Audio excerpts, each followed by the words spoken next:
Bienvenidos al Fin del Financiero. Hoy me acompaña Olga Rusu, desde Málaga, ¿verdad? Sí, Bienvenida, ¿cómo estás? muy bien, gracias. Bueno, no sé si tú lo sabes, pero estos vídeos duran solo 1 hora. Procuro no pasarme ni un minuto de la hora, pero creo que contigo va a ser difícil porque hay muchos temas que quiero hablar. ¿Puedo volver? Así que bueno, también podemos hacer 2 partes, pero claro, yo quiero hablar de tus emprendimientos, todos ellos, pero me interesa mucho también la experiencia de tu crianza en la URSS, ¿no? Entonces, ¿qué te parece si empezamos por ahí? Nos cuentas un poco, pues, cómo era, no sé hasta qué edad estuviste, qué recuerdos tienes, cómo fue esto. Yo tenía 17 años, acababa de cumplir 17 años cuando desapareció la Unión Soviética. A los últimos meses los viví en Rumanía porque me fui a estudiar a Rumanía, así que el final me pilló fuera, pero tengo recuerdos muy claros de aquella época, porque además, no lo sé, hay gente que apenas tiene recuerdos de su infancia, yo tengo muchos y muy claros. Así que sí, recuerdo bastante bien cómo se vivía en aquella época. ¿En qué trabajaban tus padres? Mi madre era enfermera y mi padre era gerente de una librería. Era, de hecho, la librería más grande que había en Moldavia, la dirigía mi padre. Tenía 40 Wow. empleadas. ¿40 empleados en una librería? Sí. ¡Qué Y bárbaro! no era muy grande realmente, no era el Corte Inglés del libro, no era la FNAC, pero sí. Porque había que dar trabajo a todo el mundo, con lo cual había muchísima gente que no hacía nada, que se pasaba el día cruzada de brazos. Claro, pero eso es productivo, o sea, ¿cómo cuadraban las cuentas? No cuadraban, evidentemente, por eso acabó. Vaya.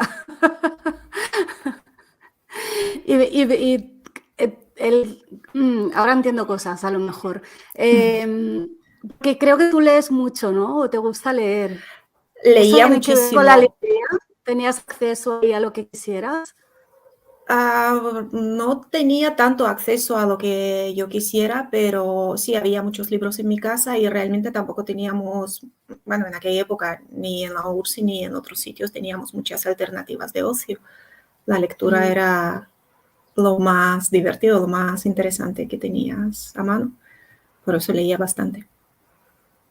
Bueno, no está nada mal tener la lectura a mano. Sí es cierto porque lo cuento en alguna ocasión, mi padre era un privilegiado, digamos, porque cualquier persona que trabajaba en comercio, en la distribución, era un privilegiado porque tenía acceso a recursos escasos.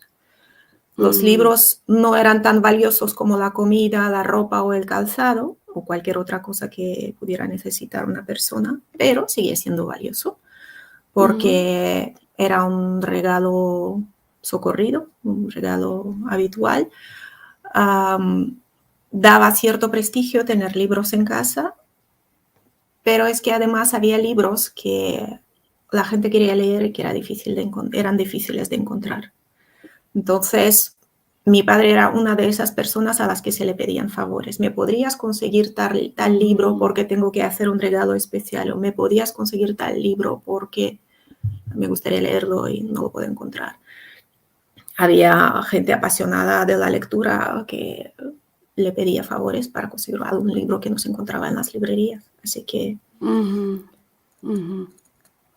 Y tú como niña en ese momento, claro, tú no llegaste a vivir de adulta ya nunca en la URSS, pero de niña tu perspectiva, ¿cuál era para ti? ¿Era como normal vivir en ese tipo de sistema? O...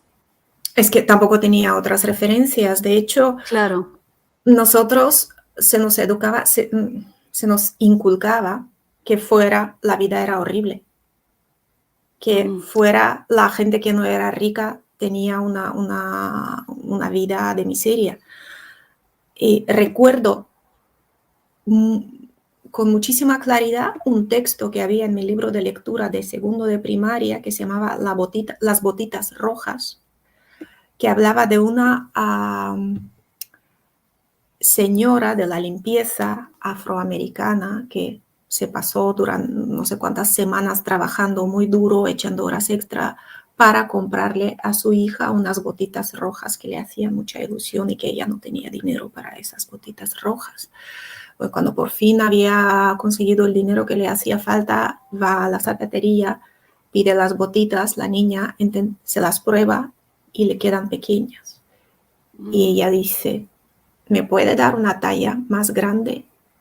Y el dueño de la zapatería le dice, no, no te las puedo cambiar porque nadie las va a comprar después de que tu hija las haya tocado. Entonces la mujer estaba desesperada porque la niña estaba llorando. En ese momento entró un obrero americano por la puerta, compró las botitas que la niña había tocado y dijo, a mi hija le vendrían bien. Así la pobre mujer afroamericana pudo comprar esas botitas rojas. A mí se me quedó grabada esta historia, la pena que sentía por los pobres americanos que les pasan estas cosas.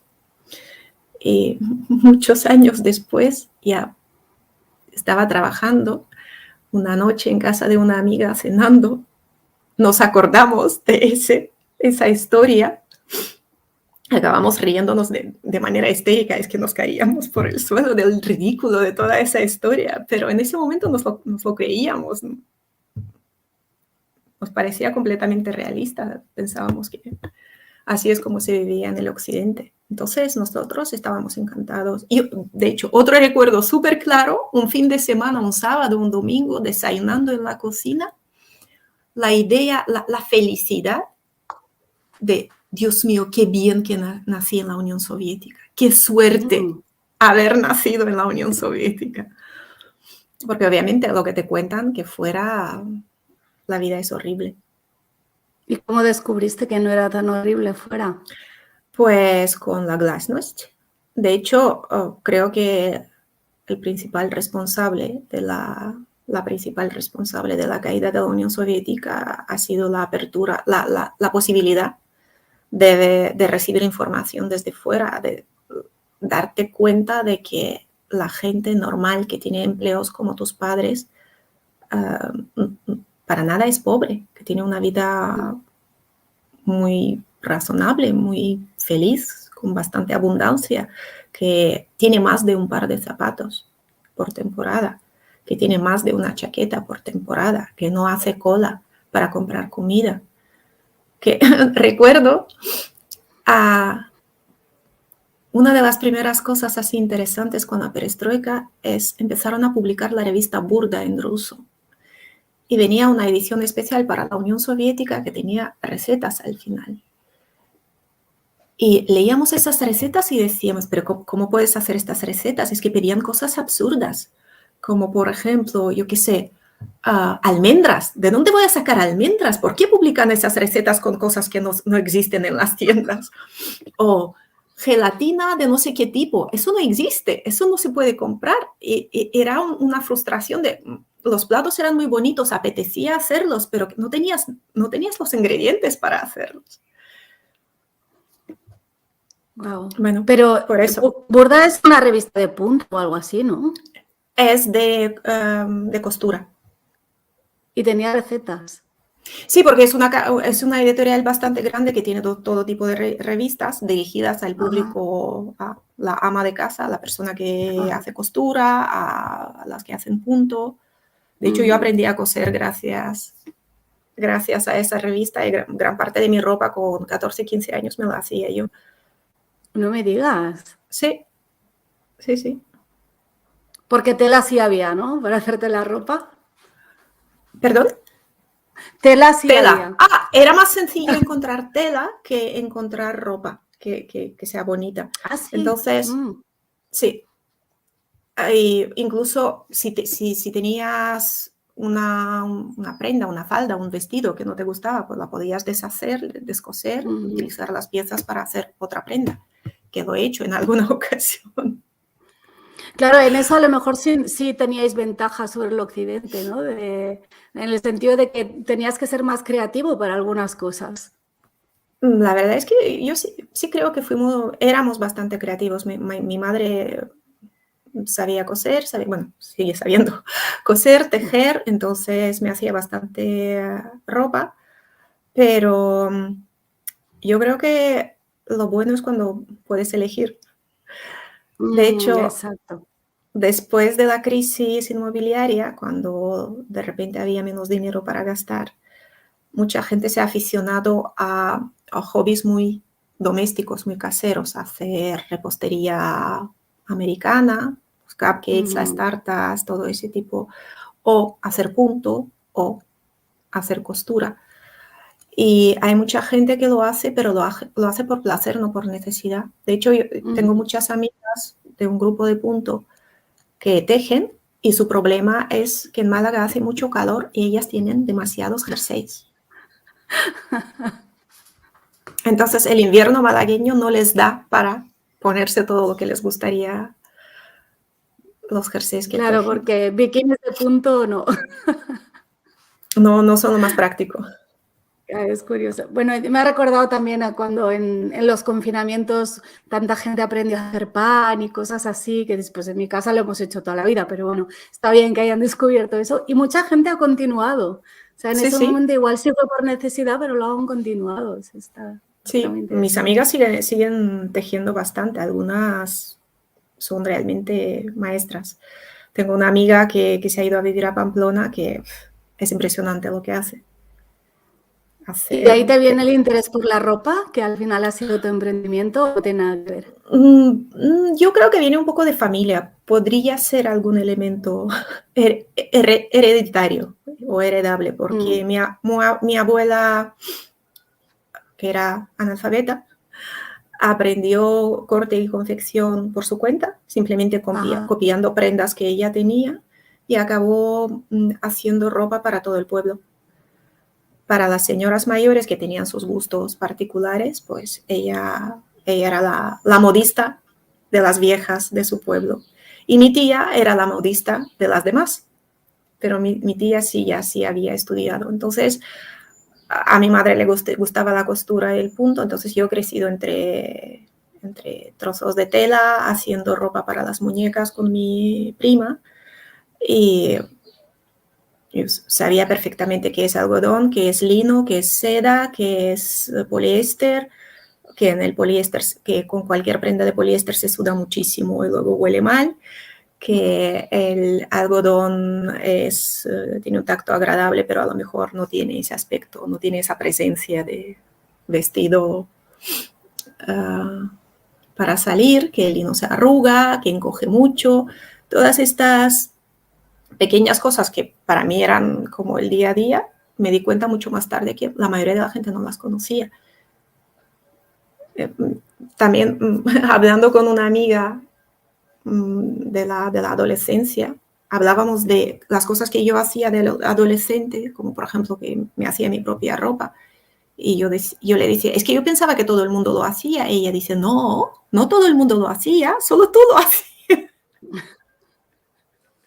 Justo, y esto relacionado con el emprendimiento también, lo hablaba con Jorge Corrales, el hecho de que cuando sabes algo y se te da bien y te gusta y lo haces con facilidad, tendemos a no valorarlo.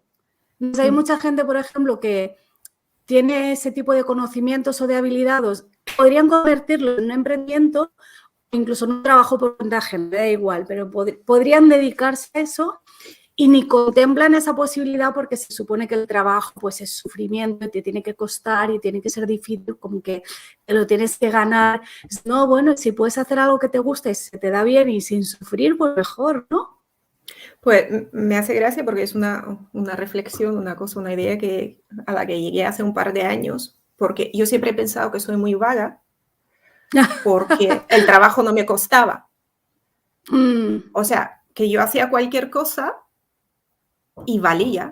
Y yo pensaba, tengo engañado a todo el mundo. Si, si yo solo he hecho en media hora, todo el mundo le parece bien, los tengo engañados. Y luego llegué a la conclusión de que tenía esa idea de que el trabajo tiene que ser sufrimiento y esfuerzo y no tiene por qué. A mí me ha pasado también de a veces, a lo mejor dar una clase o algo así y decir, ¿en serio por esto me han pagado? Sí. es como no hacer nada para mí. Pero claro, siempre, eso es lo bonito, ¿no? De que somos todos diferentes, sabemos hacer cosas diferentes y cada uno aporta lo que tiene, lo que puede aportar. Eso es lo bonito, ¿no? Sí, la diferencia entre trabajar y aportar valor. Exacto, exacto, súper importante. Bueno, entonces nos vamos de la URSS a Rumanía. ¿Era habitual irse a estudiar a Rumanía o qué? ¿Por No, qué te fuiste ahí? no, era después de la Revolución Rumana, en diciembre del 89, el nuevo gobierno rumano, con la apertura que había también en la Unión Soviética, ofrece un programa de becas para los moldavos. Los que conocen un poco la historia de esa zona, que ahora con la guerra en Ucrania a lo mejor hay más gente que sabe de qué va. Moldavia era un país mucho más grande, solo que parte de ese país es parte de Rumanía y la otra parte fue parte del Imperio Ruso y luego acabó siendo República Soviética. Pero realmente es el mismo pueblo, es el mismo idioma. No sé si decir culturalmente somos lo mismo, hay partes que son las mismas, pero luego 70 años viviendo en la Unión Soviética con una experiencia completamente diferente, pues te cambia el carácter. Pero así como son diferentes los rumanos de distintas zonas o los españoles de distintas zonas, hay diferencias. Claro. Pero bueno, el idioma es el mismo. Entonces, el gobierno rumano, en un esfuerzo por acercarse a Moldavia o para que los moldavos se acerquen a Rumanía, ofreció una cantidad importante de becas, un número muy importante de becas para los estudiantes moldavos. Y yo fui a estudiar con una de esas becas. Bueno, fue una suerte. ¿Qué estudiaste? Estudié, da vergüenza decirlo, estudié sociología.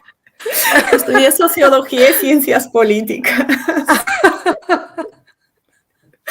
Pero por elección, lo elegiste tú.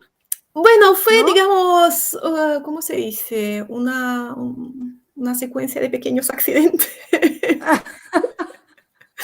Mi padre quería que yo estudiara económicas y yo quería estudiar una cosa que yo no sabía cómo se llamaba, pero mi profesora de ruso me dijo que lo mejor es que yo estudiara filosofía, porque a mí lo que me gustaba era la parte material de la historia, o sea, los muebles, la ropa, la arquitectura, o sea, la parte material de las distintas épocas históricas. Ella me decía, pues eso es estética. Lo que necesitas es hacer una carrera, es estudiar filosofía y luego hacer una especialización en estética. Digo, bueno, pues eso. Entonces, mi padre se empeñaba que yo estudiara económicas y yo había decidido, porque mi profe de ruso me dijo que yo quería estudiar filosofía. Y cuando pedí la plaza, yo pedí una plaza para la Facultad de Filosofía, pero al llegar ahí me dijeron, es que la Facultad de Filosofía tiene distintas especialidades. Y una de ellas era Sociología y Ciencias Políticas. Y mi padre dijo, ¿verdad que te gusta esta? Mira qué interesante. Así que acabé estudiando Sociología y Ciencias Políticas. Imagino que mi padre pues, la eligió porque era lo que más se acercaba, a lo que a él le habría gustado que yo estudiara. Ya, al final ni para ti ni para mí. No me arrepiento de haberlo estudiado. Creo que me habría ido mejor estudiando otra cosa. Pero es que, por ejemplo, cuando se habla de machismo, la gente dice, como ejemplo, es que hay muy pocas mujeres ingenieras, hay muy pocas mujeres, no sé, en profesiones técnicas. Yo considero que he sido víctima de machismo porque a mí no me dejaron estudiar diseño de moda. Porque se me decía, tú eres demasiado lista para hacer una carrera de mujeres. Ese es el entorno en el que, bueno, no solo yo, nos educábamos todos. Claro. Las profesiones de mujeres eran para las que no eran lo bastante listas. Y pensándolo, eso. Pues yo creo que no me habría ido mal estudiando lo que me gusta. De hecho, es una conversación que tengo a veces con mis hijos. Mi hijo mayor es un apasionado del baloncesto Y él dice que quiere ser árbitro de baloncesto. Siempre le decimos, pues mira, no es que sea una profesión muy rentable. Y él dice, es lo que me gusta, es lo que quiero estudiar. Claro. Y me di cuenta que le dije exactamente la frase que me decían mis padres. Y yo le dije, es que tú eres muy listo para ser solo árbitro de baloncesto. Y él me dijo, Claro. mamá, es lo que quiero hacer. Y dije, ¿sabes qué? Tienes razón. Adelante. A mí me decían lo mismo. Eres demasiado lista para hacer lo que quieres hacer. Claro. Y además, fíjate, eres muy lista, pero no tanto como para elegir bien. Pues, ¿no? pues sí, como pues sí. No, básicamente lo que quieren decir es que tienes capacidad para estudiar una carrera exigente. Sí, pero que tengas capacidad no es suficiente, creo yo, vaya. Yo, de hecho, pensando en los superdotados, porque mi hijo pequeño, bueno, algunos de Twitter lo saben porque han vivido la historia, le hemos hecho la evaluación y es altas capacidades. Y pensando en qué sería lo mejor para él, viéndolo cómo se enfrenta a los estudios en un colegio, no diría, ha estado en un colegio en el que simplemente se ignoraba sus altas capacidades. Ahora está en uno en el que tiene otros compañeros que tienen altas capacidades en clase. En teoría es un colegio más exigente, que les presta más atención, pero él se aburre y yo le veo aburrido. Y pensando en lo que le podría interesar, lo que me doy cuenta que quizás lo más interesante para él sería un oficio, algo que se hace con las manos, porque sería una cosa que completaría sus habilidades, porque lo intelectual no le cuesta, se pone, lo estudia, lo aprende. Es que quizás no necesita ni profesores, pero necesita equilibrar esto, necesita intereses más amplios, intereses en el que sus altas capacidades no sirvan de nada, que no le cueste, que no le sea tan fácil todo.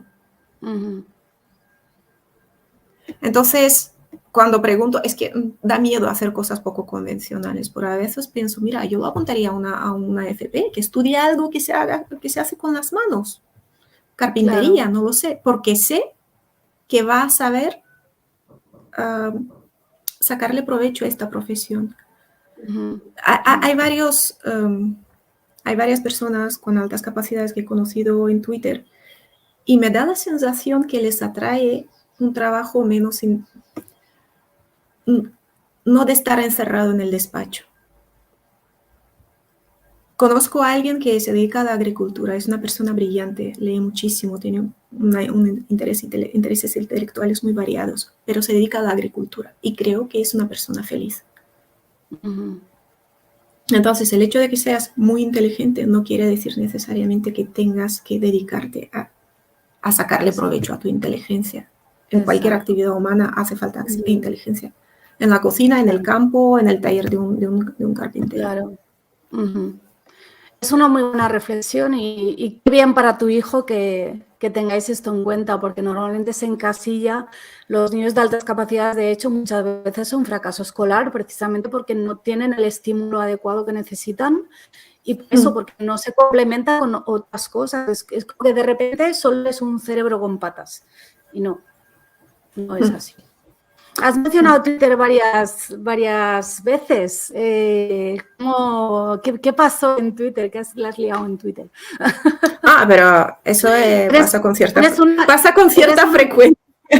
No, pero eres una personalidad en Twitter, creo, si tengo bien tu historia, creo que sin querer, que es como muchas veces pasan estas cosas, ¿no? No, y luego pasa el que poco va a poco. con su estrategia y tal, no lo consigue. Para nada. ¿Qué pasó? Hay gente que es súper estratégica en Twitter y le funciona. Yo simplemente echaba el rato, porque yo me hice una cuenta en Twitter durante mi primera baja por maternidad, porque, bueno, tampoco me aburría bastante. Empecé, no le veía la gracia a eso, porque no conocía a nadie me hacía caso, no se podía hablar con nadie. En aquella época todavía no había 20.000 periódicos, 20.000 influencers publicando contenido en Twitter, entonces o hablabas con alguien o te aburrías, pero he tenido la suerte de participar, de que se ha organizado una quedada de Twitter Málaga. Fue a esa quedada, conocí gente, hice amigos, y entonces ya empecé a comunicarme con la gente de Twitter de ¿De Málaga. qué año hablamos? Porque al principio sí que había muchas quedadas de Twitter, pero creo que eso ha pasado un poco ya la historia, ¿no? Pues no sé, quizás por 2009, 2010, por ahí, quizás un poco más tarde. Porque, bueno, me hice la cuenta, me fui de Twitter, volví a Twitter, entonces quizás por 2010, no lo recuerdo muy bien. Pero que ya a raíz de esa quedada sí empecé a charlar con la gente de Málaga y poco a poco el círculo se iba ampliando. Y que sí, que tengo 20.000 seguidores, pero me ha llevado, imagínate, desde 2009 ha pasado tiempo. Lo que pasa es que cuantos más tienes, más rápido creces. Sí. Y bueno, de las etapas así de Twitter, a los 9.000 seguidores es cuando empiezan a aparecerte los haters. Que les molesta tu existencia, simplemente. Da igual lo que digas. Sí. Tú dices, hace sol, qué bonito. Te dicen, pues será para ti. Sí, me he comido una manzana, odias las naranjas. Eso es Twitter. Sí, es así. Y son el precio de tener seguidores. No pasa nada. Es entretenido también si te lo tomas con filosofía. Pues hubo una época que cualquier bordería bloqueaba a la gente y ahora estoy en la etapa estoica. Me obligo a leer las maldades que dicen sobre mí y ni bloquear ni silenciar, simplemente tenerlo ahí presente. Sí, no silencias, yo sí silencio. No. Paso de leerlo. Es que... No, bueno, ahí está. Muy bien. Y entonces, ¿tú llegaste a Twitter para hacer amigos y acabaste montando un negocio? Bueno, no era... Digamos que no monté el negocio porque estaba en Twitter, sino porque quería montar el negocio. Pero surgió un poco de ahí, ¿no? ¿O no? Sí, la tienda de camisetas, si te refieres a esto, si te refieres a Cotton City. ¿O tenías otro? Tuve una tienda de lanas. ¿Por qué conozco a tanta gente que teje en Málaga? Porque les vendías la lana, era su dealer. Realmente fue al revés. Primero, digamos, me enteré de todo este mundillo de las nuevas tejedoras que se llaman knitters ahora, porque no son tejedoras. Porque es más cool. Exacto. Porque encontré en internet una web que es una de las redes sociales de más éxito en su momento, una red social que se gestionaba con 4 personas y reunía a todas las tejedoras de Estados Unidos, Gran Bretaña, Europa, Australia. Es realmente una comunidad enorme. Entonces, la gente utilizaba esa página web para publicar, para vender patrones. O sea, hay gente que desarrolla patrones para tejer y las vende ahí. Ha tenido su plataforma de comercio electrónico. Luego, las tiendas de lanas publican, ahí hacen publicidad de sus productos. Y ahí descubrí las lanas teñidas a mano, que son una locura, son cosas preciosas. Me enamoré, decidí que las quiero, pero son muy caras. Y yo en aquella época no me podía permitir comprar demasiadas, entonces decidí que montar una tienda es una grandísima idea para tener acceso a las lanas que a mí me gustaban a un precio más económico y ya de paso ganaba algún dinero. Después de eso me he acordado muchas veces de la frase que la encuentras en muchas películas y libros sobre la mafia. No te coloques con tu propia mercancía.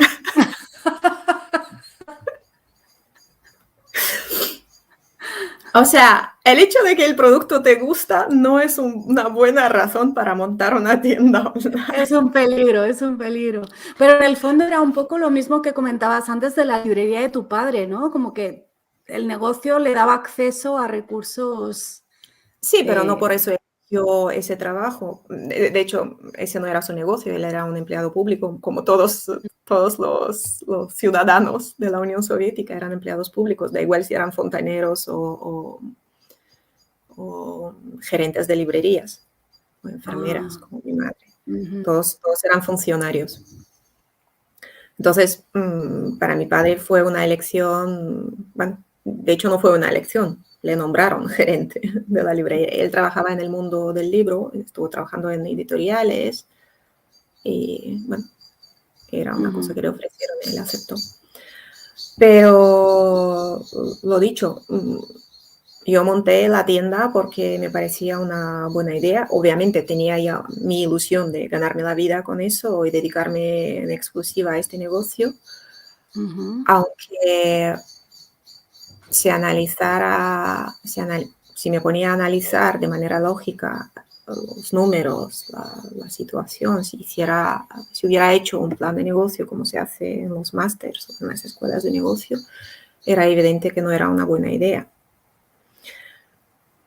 No era una buena idea porque era un producto con poco margen, sin barreras de entrada y con un mercado muy, muy pequeño. Pero como yo tengo la tendencia de sobreanalizar las cosas, dedicar demasiado tiempo a analizar las cosas hasta que se me pasaban las ganas de hacerlas, y porque casualmente habían rebajado la cuota de autónomos a 50 euros para los que se daban de alta por primera vez, decidí arriesgar porque tampoco perdía nada. Eran 50 euros al mes durante un año, creo, 18 meses, si no recuerdo mal. Y pensé, tenías tu trabajo, ¿no? En aquella época trabajaba a media jornada porque mis niños eran todavía pequeños, entonces hacía falta flexibilidad. Entonces trabajaba a media jornada y en mis ratos libres pues me dedicaba a este negocio. Y la verdad, me dediqué a él con mucha dedicación, valga la redundancia. Hacía mis fotos de producto, me lo pasaba bomba haciendo fotos. Es que realmente descubrí cierta vena artística para la fotografía de bodegones. Me lo pasaba muy bien.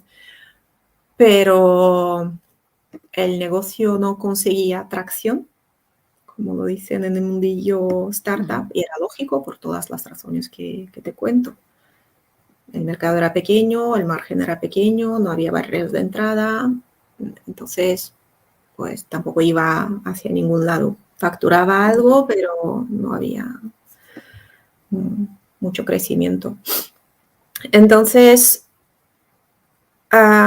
mientras estaba con la tienda de lanas, un día se me ocurrió escribir un hilo sobre las mejores camisetas de algodón que existen. Bueno, un poco friki el tema, ¿no? Sí, bastante friki. Pero bueno, como mi interés por los textiles viene de lejos, lo que me pasó es que me dio por buscar los mejores vaqueros del mundo.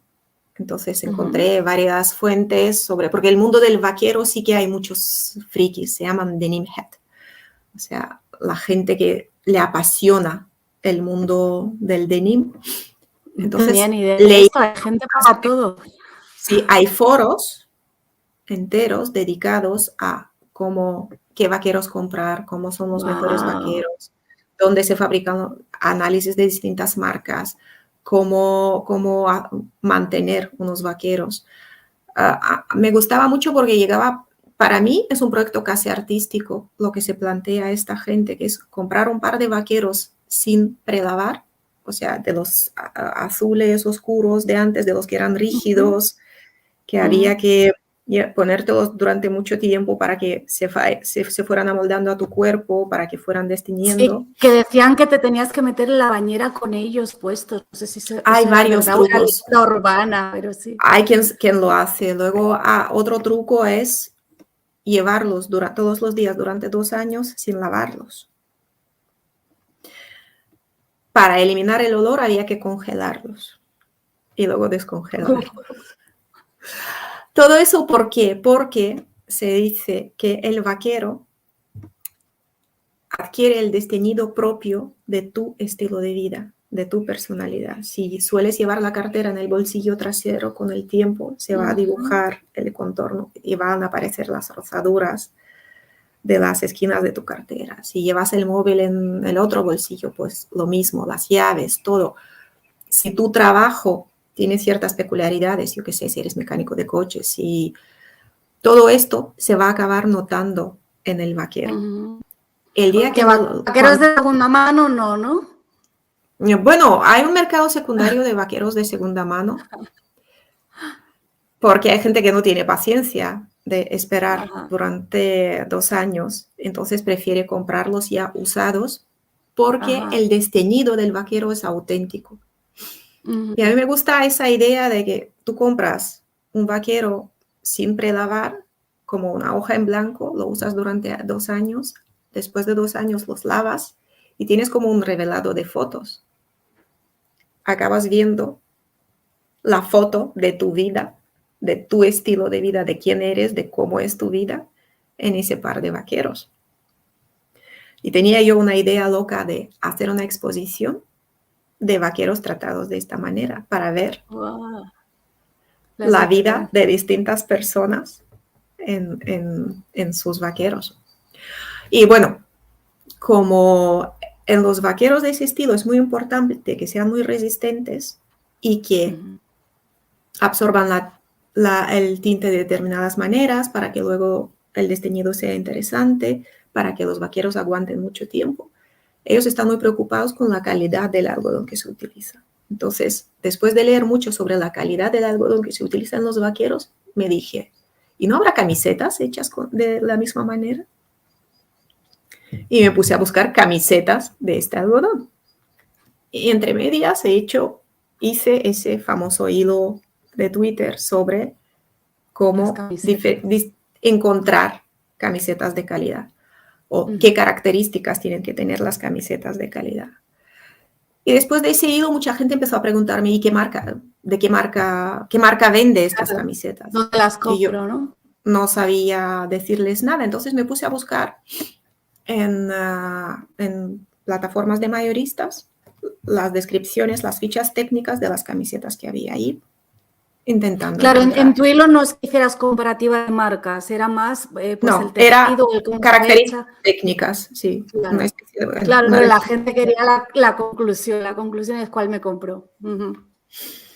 Y me di cuenta que no era fácil encontrar este tipo de camisetas. Entonces, después del hilo pasaron varios años hasta que alguien me recomendó una marca. Me dijo, mira, esta marca es bastante buena, echa un vistazo. La compré, no me gustó, pero en la misma web donde la compré, encontré otra marca que al ver la descripción técnica dije, esta podría ser.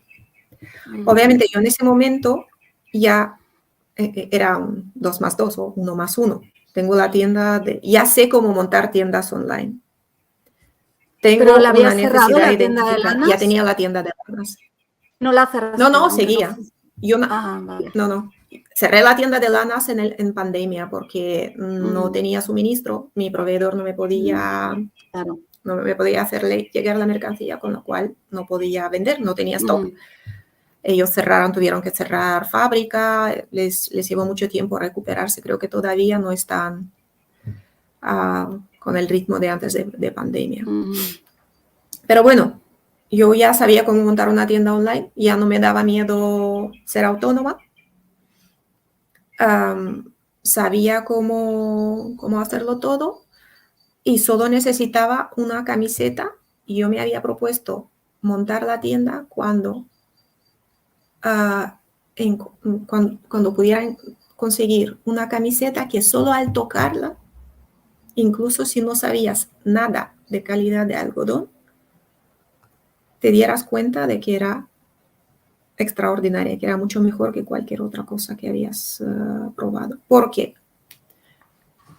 pensé, vale, yo sé que las características técnicas de esta camiseta demuestran que es buena, pero una persona que la compra no tiene por qué saberlo, tiene que fiarse de mi palabra. Y yo quiero que la experiencia de comprar esa camiseta sea que no necesite fiarse de mi palabra, que esa camiseta va a aguantar, que lo vea, Que se que note, sea, ¿no? que se note. Entonces, pedí muestra de esa segunda marca que encontré y era justo lo que yo quería. Nada más tocarla te dabas cuenta que era otra cosa, que no tenía nada que ver con las camisetas que había en los comercios. Y la primera venta, como te enseñan en tantos cursos de cómo montar tu primer negocio, cómo montar tu negocio de internet, la primera venta la hice desde la página web de Danas. Simplemente creé un producto que eran las camisetas. Lo ofrecí en Twitter, la gente que me seguía. Y así fue la primera venta. Arrasé, vendí creo que, no sé si 300 camisetas el primer día. ¡Wow! Una cosa alucinante. Y entonces decidí que vale la pena montar una segunda tienda. De camisetas. Ya de camisetas. Y es cuando monté Cotton Seeker. Ajá. De Se nuevo, ve aquí. cuando lo haces la segunda vez es todo mucho más sencillo. Cuando monté la tienda de lanas no sabía qué estaba haciendo. La monté sobre Shopify, pero como no sabía por dónde tirar, me llevó creo que 2 semanas. Shopify te ofrece 2 semanas gratis. Yo agoté las 2 semanas gratis y todavía me hizo falta más tiempo para acabar de configurar la tienda. Cotton Seeker la monté en 2 días. Wow. Porque ya lo tenía claro. Por eso, si alguien lo de los negocios se aprende, como ir en bici. Da mucho miedo al principio, pero la segunda vez es mucho más sencilla que la primera y la tercera es más sencilla que la segunda. Y hay una especie de, es que si has fracasado es porque eres tonto, porque no has podido prever todo. No es cierto. La realidad es tan compleja, los negocios son tan complejos que es imposible prever todo. No necesitas prever todo, no necesitas acertar en todo, necesitas acertar lo suficiente. Por Y eso, a veces más quizá un poco por intuición y lógica que por lo que te digan los expertos, porque a mí me encanta el ejemplo de cómo vendiste tus primeras camisetas, porque cualquier experto que te enseñe cómo vender online te va a decir que muy mal, ¿no? Que lo has hecho todo como al revés. bueno, yo creo que en cierto sentido sí lo hice como recomiendan los expertos. ¿Sí? Construí una comunidad, obviamente, lo que decíamos al principio, yo tengo seguidores en Twitter no porque tenía pensado desde el día 1 montar una tienda de camisetas y necesitaba seguidores para venderles camisetas. Todo lo contrario, yo echaba el rato. Incluso ahora, yo en Twitter no trabajo, yo en Twitter descanso. De vez en cuando anuncio, pues mira, tenemos este color especial, tenemos esta camiseta de un modelo diferente, tenemos polos,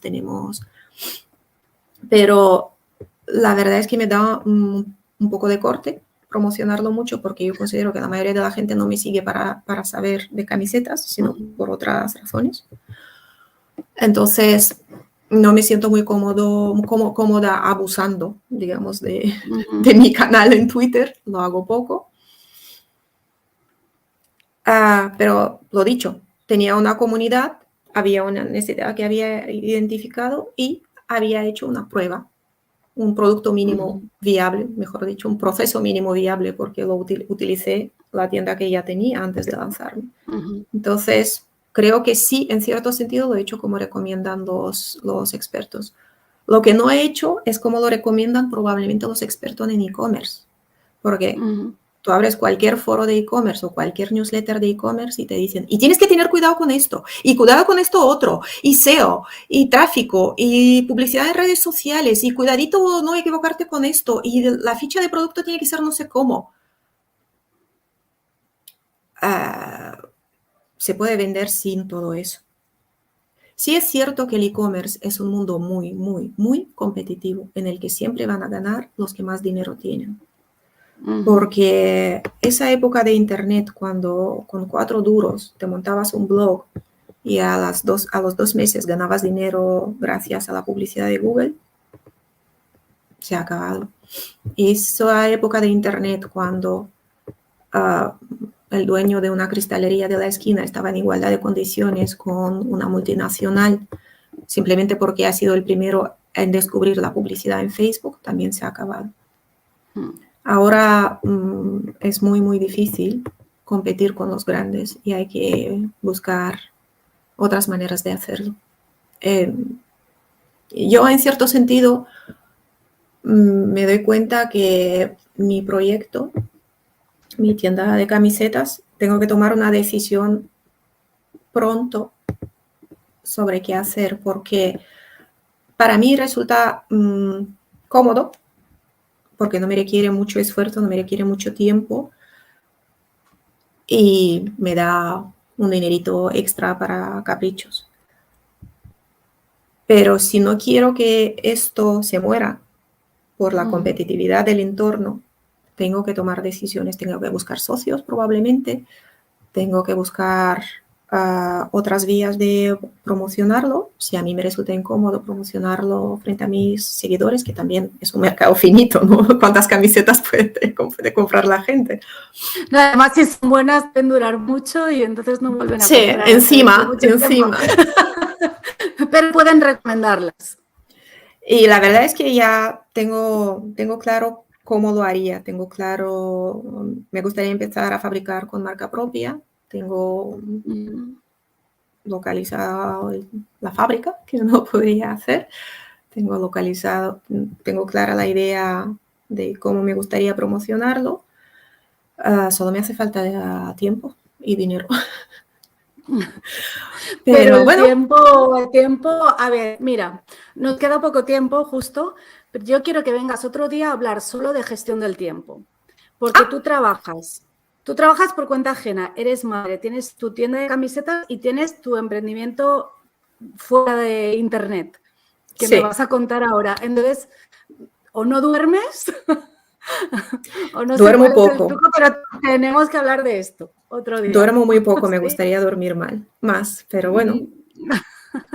Es una cosa que ocurre cuando eres madre, que de repente las 8 horas de sueño no vuelven nunca. Ya.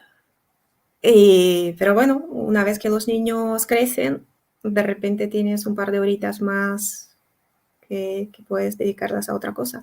Yo no veo la tele, no... creo que no he ido a hacer cine desde hace 10 años, quizás. No tengo tanto ocio. Entonces, pues ese tiempo lo utilizo para esto. Bueno, tus hobbies son tus emprendimientos también, ¿no? Porque has juntado Sí. ahí el hobby Y de... Twitter y emprendimiento, sí, es eso. También, claro, al final se mezcla. A mí me pasa también. Yo el emprendimiento este de educación empezó porque compartía en redes mi vida personal educando a mis hijos fuera del colegio. Y eso no sé muy bien cómo se convirtió en un negocio. De nuevo, seguramente he hecho todo al revés de cómo se supone que hay que hacerlo, pero aquí estamos, ¿no? Me habría encantado conocerte antes cuando mis hijos eran pequeños, porque quizás habría optado por esta Cuánta opción. gente me dice esto. Pero bueno, nunca es tarde para rectificar. Hay niños a los que les funciona muy bien el sistema formal de educación. Por ejemplo, a mi hijo Sí, a mayor mí me le funcionó muy funciona bien, a mí súper me bien. encantaba el cole. Pero para el pequeño yo creo que le habría encajado mejor otra opción. Pero bueno, aquí estamos. Bueno, nunca se sabe. Sí. Esto, tu otro emprendimiento, que es nuevo, ¿no? Pues la verdad, yo ahí no hago mucho. Yo ahí soy un poco socia capitalista porque tenía un poco de ahorros y invertí ahí. Me encargo un poco de la parte de comunicación, no como a mí me gustaría, porque la empresa no tiene los recursos necesarios para invertir en la comunicación, como lo hago en mi trabajo por la mañana, que ahí sí nos podemos permitir cosas. Y de nuevo, la falta de tiempo tampoco permite hacer lo que yo haría si estuviera trabajando ahí al 100%. Pero bueno, yo ahí estoy principalmente de apoyo moral y de algunas cosas, mira, en este negocio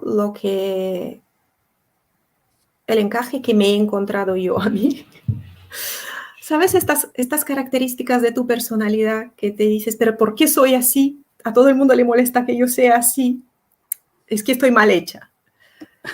Yo soy muy exigente y muy perfeccionista. Y he decidido que en este negocio voy a hacer esto.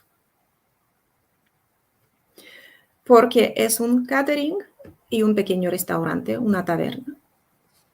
Entonces, yo he decidido que no quiero que sea un negocio mediocre. Que como soy socia y me hacen caso, voy a intentar que las cosas que a lo mejor se hacen, bueno, así vale. Insistir en que así no vale. Vamos a intentar mejorar un poquito. Vamos a hacerlo un poquito mejor. Y creo que por primera vez he conseguido que este perfeccionismo mío no sea dañino o no sea muy dañino. Porque soy consciente de lo que está ocurriendo. Soy consciente de que es una empresa joven que acaba de empezar, que hay muchas cosas por hacer, muchas cosas por construir, que no hay procedimientos, no hay casi nada. Hay ganas de hacer, de trabajar, ganas de sacar adelante ese negocio, pero hay que apañarse con los recursos que hay y que el mejor recurso son las personas. Entonces, que no siempre lo consigues, siempre de vez en cuando metes la pata, pero ese intento de vamos a hacer un pequeño esfuerzo más. Esta cosa que nos ha salido no del todo bien, vamos la próxima vez a hacerlo un poquito mejor. Pues este es mi papel en esta empresa, en no contentarme. Pues bueno, no es poca cosa y además ese no contentarte, a veces ese hacerlo un poquito mejor es simplemente un cambio muy pequeño, no tiene por qué ser algo monumental o difícil, a veces es darle una pequeña vuelta y ya está, ya tienes ese poquito mejor que buscas. Pero claro, si no lo buscas, pues creo que el Eso es nivel lo va que bajando. la gente llama mejora continua, Kaizen, de todas esas maneras bonitas, pero al final yo lo que he notado, supongo que es edad y es experiencia, que en vez de frustrarme con que las cosas no son como a mí me gustaría que fueran, es utilizar esta frustración para intentar mejorarlas. Y bueno, supongo que es a lo que tenemos que aspirar todos, a esos defectos nuestros, intentar encontrarle un uso positivo. Un Sí, encaje bueno, tú positivo. dices, pues yo no diría defecto, yo diría una característica que yo, por ejemplo, no sé si has hecho alguna vez el test de Gallup de las fortalezas. No lo ¿No lo sé. conoces? Es un test parecido a esos test de personalidad, pero este está como más estudiado y hay, creo que son 34 características, que son las fortalezas, están divididas en diferentes tipos pues, de relaciones, de lógica, de no sé qué. Y entonces te dice, tus 5 primeras son como para lo que realmente tú funcionas bien y tus últimas son como tu kriptonita, de lo que te tienes que alejar y en vez de intentar mejorar en las últimas, céntrate en usar bien las primeras.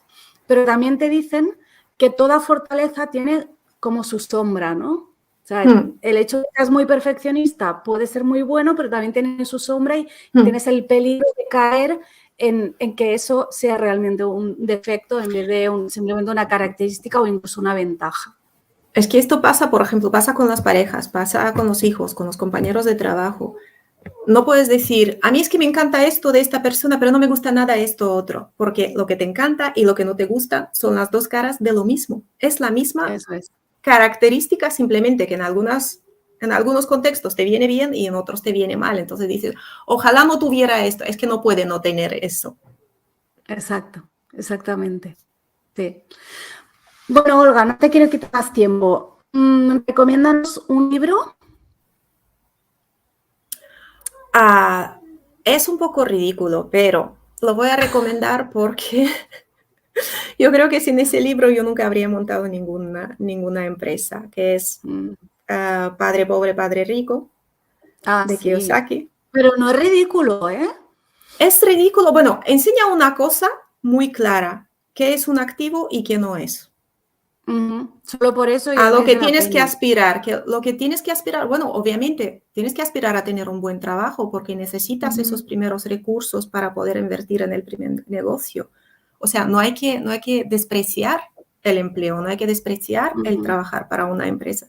Sobre todo, hay gente que no ha trabajado nunca para ninguna empresa y monta sus propios negocios, que está bien, si les va bien, genial. Pero hay muchísima gente que trabajando 2, 3, 4, 5 años en una empresa pueden aprender muchísimo y con los recursos que generan trabajando en esa empresa ya pueden permitirse invertir en su primer activo, que como bien sabemos, comprarse un piso en el que vives no es un activo, es una deuda. Ahora, comprar un piso para alquilar sí es un activo. Entender eso de qué es un activo y qué no lo es, para mí ha sido como el primer paso en entender cómo funciona el dinero. Conocimiento que durante mucho tiempo no he aplicado de ninguna manera. Pero lo segundo valiosísimo para mí, gracias a ese libro, es que yo me di cuenta que las empresas las monta gente normal. Claro. Porque yo venía con mis ideas de la Unión Soviética y después de la caída de la Unión Soviética, en mi cabeza las empresas eran las cosas que hacían los ricos para divertirse. Que como tenía mucho dinero, pues para entretenerse montaba una empresa. Y de repente me di cuenta que no tiene nada que ver.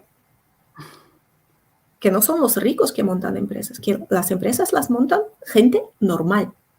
Que yo podría montar una empresa. Entonces eso de entender que es un activo y luego entender que yo podría montar una empresa, fue yo creo que el momento cuando, que todavía me faltó muchísimo recorrido hasta dar el paso y montar mi primera tienda, pero fue el paso que sin eso no lo habría probado.